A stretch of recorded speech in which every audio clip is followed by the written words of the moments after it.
Well, I just made it out here. I'm going to be camping overnight. It's a really nice day. Get a load of this.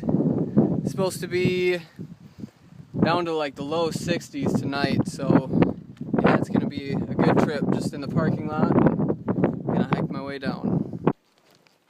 Just hiking out, and it is warm already.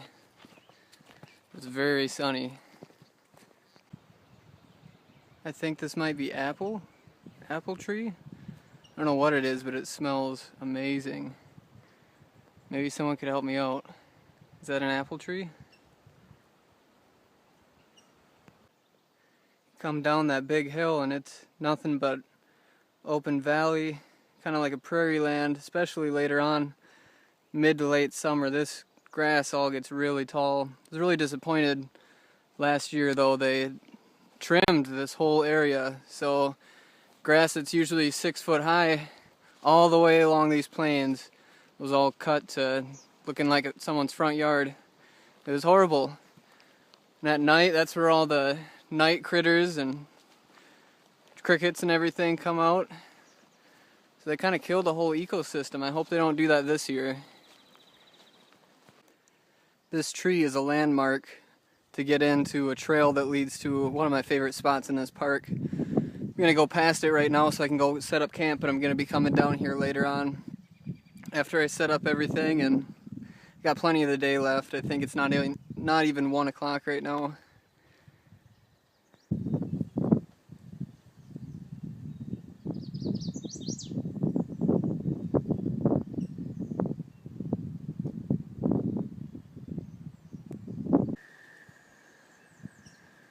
can really hear the peepers when you come down here, just getting to the riverbed.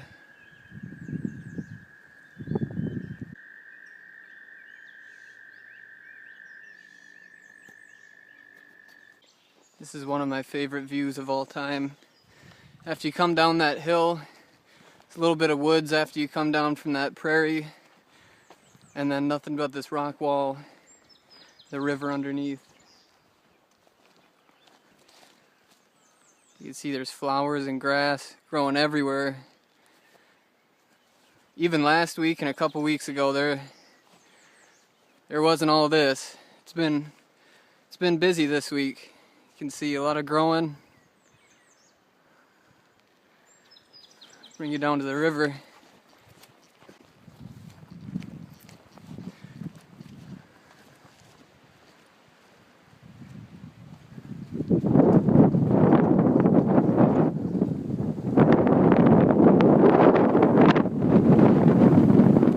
Holy windy. Actually feels pretty good. The sun's so hot.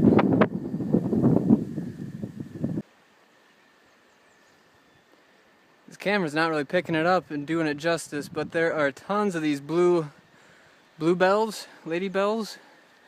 I don't know what they're called. These things, they are everywhere.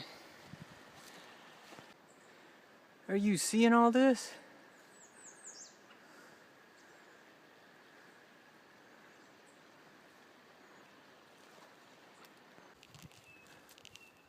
I'm not getting very far in my walk. I just can't walk past this.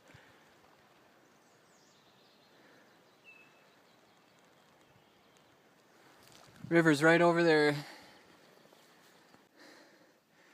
Alright, I'm starting my ascent. We're now on the deer track, going nothing but uphill. Well, I made it. That was a heck of a climb on this hot of a day. I think it's around 80 degrees. And it is warm. But yeah, there's my little opening. Got my backpack sitting there. Alright, so I'm gonna try to show you how I set up my tent in small steps. That's everything rolled out. And then that's my footprints. They say that the bottom of most backpacking and lightweight tents aren't heavy duty enough to have a bottom that will last as long as the rest of the tent. So they say you have to buy a footprint for it. I was willing to do that. It was another like $25, which is ridiculous that it doesn't just come with it, but Oh well. So usually you want to start out by staking the footprint down. Do it from corner to corner. Don't just go around each one by one. You gotta go from corner to diagonal corner. And then usually when you tent the stake, you want to put it in at a cross angle facing toward the tent. Alright, and then we're gonna lay down the tent itself. I unfolded it already onto where the footprint was. And then they have a little paracord part, and then a little hole for the actual poles that go in the tent. So you want to leave that hole open. The paracord will attach right onto the stake. And we'll just put that, and then we'll lay out our poles and clip those on. Now every tent sets up a little bit differently. I have 2 longer poles and then 2 shorter poles. So I usually set up my diagonal cross poles. Got one up there already. Alright, so I got my second cross pole down at the base. We want to put the base of that pole right into that eye hook. And then just clip these right onto that pole there. And one more. Now usually you want the pole that fits on the loop for the center to be on the top, but I pulled a Michael, and I do that every now and then. Forgot to do that, so it's fine the way it is. I'm just going to leave it like that. And then we got the 2 shorter poles, and there it is. So it's a pretty easy setup. It usually doesn't take me, can't be more than 5 minutes, if even that. And another thing to note about this tent, it has the rain fly, which I'm not going to put on. It's not supposed to rain tonight, and it's supposed to be really warm overnight, so retaining heat isn't an issue either. But one thing to note about this tent is all the other eye hooks have a yellow fabric, and one of them out of 4 have a red. And that's so you can match that up when you put on the rain fly, so you know which end to attach to which. So usually at this point I'll get everything from my backpack and put it in my tent. Lately I've been just crouching outside of my tent and setting it up, but there's so many bugs out I decided to come on inside. So yeah, I got everything. I'm just setting it up. This is my sleeping bag. So this is basically my sleeping system. I got my sleeping pad that blows up right here. I got blow up pillow as well, and then I just undid the compression sack for my sleeping bag. So I'm just starting to roll out the sleeping pad.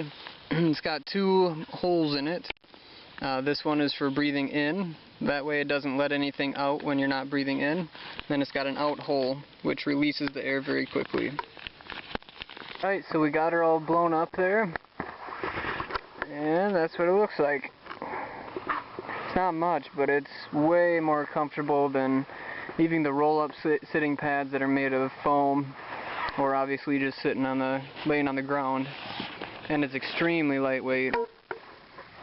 Alright, and then I got my sleeping bag there. It's a North Face 40 degrees, but trust me, it's not 40 degrees. It should not be rated that. That's like on the brink of hypothermia. And then here is my blow-up pillow. Alright, so there it is. You can blow it up, obviously, to your pleasure. I usually leave a lot of room in there. Don't blow it up all the way, so it has a little extra cushion. Yeah, there's my sleeping system. It's very comfortable for out in the woods. So I'll attempt to show you everything else that I brought that's inside my tent, and then I can break down my backpack later. I got toilet paper, not only for the deed in the woods, but also it's good if you're killing bugs or something like that and you don't like killing them with your fingers. Sometimes I'm a pansy like that. I just got this Camelback. The purple one was the cheapest one, and I really don't care what color it is. I actually don't mind purple, so yeah. I usually keep out water inside my tent just in case at night or whenever maybe I'm hanging out in my tent. I don't usually, but then I can have water in there, and then I have a Camelback in my backpack, so I leave that in there for water. I got my twig stove inside of my pan. This is the bag that I keep all of my, usually my food and cooking stuff in there. It's really hard to get stuff open with one hand. Show you what I got in there. Got a titanium spork, weighs absolutely nothing. I got my dehydrated chili. I should have a video out soon on dehydrating things. That's gonna be good tonight. Also brought crackers with that. I like crackers with my chili. Tin foil, you never know when you're gonna need it, maybe for cooking. I usually just bring that along with anyways. Some oatmeal. Usually don't like oatmeal, but I'm trying to let it grow on me because it's an easy, good breakfast for the woods. Little spatula that I usually bring with me. It's like a bamboo, so it doesn't weigh much. Probably not gonna be needing it, but usually just bring it with me anyways. And then some soap, a little green scouring pad, and hand sanitizer. That's all for my cooking bag. Get everything back in there.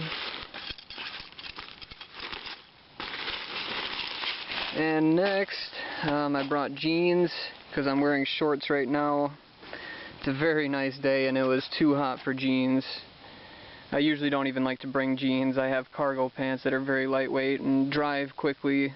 Jeans are not the greatest to bring in the woods, but those are dirty right now. I brought a hat, winter hat. You never know when it gets really cold at night and you're trying to sleep. It sucks trying to sleep when your head's cold. Alright, and this other dry sack here is usually what I keep all my sleeping stuff. The sleeping bag that was rolled up and the sleeping pad. I got a micro fleece towel that my mother gave me. Thanks, Mom. It dries up stuff very quickly and soaks up quickly as well. I also have just one more thing in here. An emergency thermal blanket. So you never know when you're going to need one. Usually just keep that with me anyways. And that's it for that bag. That's empty. I got the remnants of my tent in there, the rainfly and everything, just rolled up into my tent bag. Some extra batteries for my camera. I got a journal in case I want to do some journaling. A long sleeve shirt, lightweight. Usually I'll bring a sweatshirt and use that as a pillow as well, but I won't be needing a sweatshirt and it would have just added to the weight of my journey. Brought a pair of socks. An extra pair of socks is crucial when you're in the woods. Crucial. Especially when you're hiking. And then just my toiletries, deodorant, toothbrush, toothpaste, shampoo. I'm only going to be out here one night, but it's nice to have those luxuries. You feel so much better when you actually need that. And you get clean. Yeah. That's everything that I got in my tent with me. So, tons of snacks in there. Quick, easy way, just take off the pack, and there it is. Got Ritz crackers for my dinner tonight. I could probably just put that in my tent. Ooh, and I did bring sunflower seeds. Okay, so I'm going to be planting some sunflowers somewhere since I don't have a yard and I live in an apartment in the city. I'm excited about that now. Let's see. Got my tree identification book, field guide. I'm still learning a lot. I have no idea what most trees are. And then just a whole bunch of snacks, again just like hard candies and stuff, and some paper towels. So that's everything in that. Zip that up. And then there's actually over the lid, under the flap, there's another pocket in there. What does he have in there? Well, I got a little UV resistant, it's called a buff, but it's like a cylindrical, like a cylinder, kind of like a sleeve basically. You can use it as a bandana, you can use it as a scarf to cover up, retain heat or block from the sun. Yeah, handy little thing, and it's very lightweight, so got one of those. I think I was watching a video on someone on the AT Appalachian Trail, and they were recommending those, so haven't used it much actually, but it's not much to carry. And then this is my headlamp. It only requires one AA battery, which is really nice, and it gets very, very bright. I usually try to put that on right before sunset, so I keep that under there. Got some hand warmers. We're just coming out of really early spring. We're getting into the thick of it, kind of getting into summer now, so I probably won't be needing those. I didn't have to pack those. And then, of course, first aid kit. So that's everything in that zipper. And then in the inside of the actual backpack, the rest that I have after I put everything else in my tent, that is my CamelBak. I can fit about 4 bottles of water, or 2 liters. I got some suntan lotion because I am pale son of a gun. I'm like a lobster if I don't have that, which even when I have that, I'm sometimes like that. And then I got some safety things and another dry sack, extra batteries for the flashlights, fire starters, a lighter in there, just things that you'd want to keep dry, and then I could put my cell phone or anything else in there. Alright, and then on the outside, there's actually kind of a little pocket right here on the front. I got my hammock that's tied to a strap out there. I got my bear bag with some paracord in it. It's really just a paracord. I don't need bear bag down where I'm at. And I didn't even really need to bring that, to tell you the truth, but it's not much weight. And then this is the rain cover. And again, just like the footprint that you need for the tent, it should already come with that. Backpack should be waterproof, but apparently they're not, even the high-price fancy ones, so you need a rain cover. And that was probably about $25 for just an REI brand. And then the sides have pockets. This backpack is pretty decked out. There's pockets and loops everywhere. I brought my hatchet, the Fiskars. Can't really see it that well because of the sun and the shade. We'll just stick that out there. There's that. Got my Silky Gomboy saw.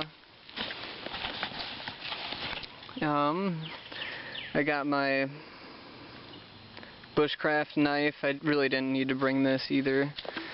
Really, this could take place of this, or vice versa, for what I need them for. But, oh well. It's all about getting physically geared up for larger trips. And then my water filtration system. I brought 4 bottles in the CamelBak. 2 bottles I can fit in the actual water bottle that I just got, and then I got an extra water bottle just in case, so that's 7 water bottles right there, each ½ liter, so you do the math. So I'm probably not going to need this, but again, it's lightweight, it's not taking up much room.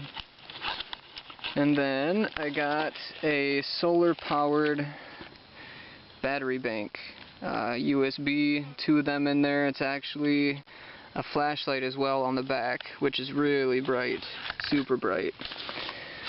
Alright, what do we got on this other side of the pocket? It's a fishing hat with a bug net around it, and then another bug net down in there. Bugs, again, can ruin an adventure. For me, at least, I hate bugs, and when they're surrounding and swarming over your face, that really drives me crazy, so it's good to have that at least for an extra precaution. Alright. And then we got the fanny pack kind of flaps, I guess, the belt, that's what you'd call it, the belt pockets of this backpack. I keep a lot of things that, again, I want easily accessible. I got a compass in there. I got a whole bunch of trail markers that I rolled up and then just taped. Those have been working very well, because if I go into the woods and I'm not really sure how thick it's going to go, I don't get lost. That's actually helped me out a few times. Headphones, a pen, some chapstick, that's about it in that pocket. And then on the other waist belt, I apologize for the camera moving around so much. I got some extra paracord in case I want to tie my backpack up. Not really necessary right now. It's very dry and warm. The ground isn't too bad. And then an extra flashlight that my brother-in-law Rudy gave me. It's a very good flashlight. Nebo? But yeah, it gets very bright. So that's my setup. That's everything. Alright, let's get a move on. There's my wood pile. It's kind of small.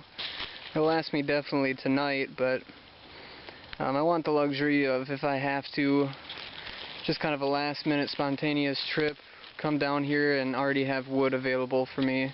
So I got it under this cedar. Hopefully that's enough to keep it a little dry at least.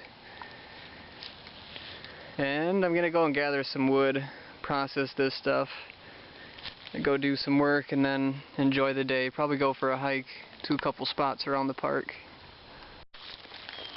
So I just retrieved tons of wood that I still need to process, but this is kind of my area that I put it until I do that. I usually go crazy on wood whenever I go camping and get tons of it. I'd rather have too much than not enough, but I think this trip I'm gonna go on more of a, spend more time adventuring and hiking. I enjoy both clearly, but it's been a while since I did that, so yeah. Well, I got some wood processed, a little bit more. I think what I'm gonna do now is plant some of my sunflowers. So I got the tent right there, fireplace behind me. Looks like that little patch right there is going to be getting sun for a good portion. Like I was saying earlier, this is kind of a opening in the woods. So this is kind of just lucked out, kind of grassy area right here. So I think I'm going to do it right there. Kind of till up the land and then plant the seeds, I think about 1 to 2 inches under the ground. And we'll see in a couple weeks. Hopefully they're coming up. So I'm just kind of poking the ground with the stick, trying to get down there so I can get my seeds. Also, if anyone knows, there's a lot of these 3-leaf looking things that I'm not sure if they're poison ivy or not. Hoping it's like raspberry or something. I know there's a lot of plants that look like poison ivy with the 3 leaves, and apparently the center leaf kind of extends from the other 2. But yeah, we'll see, I guess. Never experienced poison ivy. I would kind of like to keep it that way, but also if I'm out in the woods for a long trip and I get poison ivy, I would like to know how my body's going to react to it. So if I'm on a short 1 to 2 day trip, I guess the advantage of getting it would be knowing how my body's going to react. Alright. I think that's probably enough to see if you can, you can't really see it on the camera. But I think that's probably enough to get some seeds going. So I'll grab the seeds out of my pocket here. That's what it looks like on the inside. So I'll pour a couple of these on the ground and then kind of pinch them into the holes there. Wow. There's a lot more than I thought I'd get out. Can you see it there? Alright, I just tamped it down. And we'll see what happens in a couple weeks. I'll come back here hopefully in a few weeks. Might be maybe a month, but no longer than a month. But I'll be back here and I'm going to be planting some of these all over. Again, this is because I don't have a garden at home. I realize that this is maybe not the greatest way to plant sunflower seeds just out in nature, because it might disrupt the ecosystem by introducing these species that weren't otherwise right here, but man, they're so beautiful and they're edible. They're good for the ecosystem. Squirrels and whatever else can eat them. I'm trying to justify it.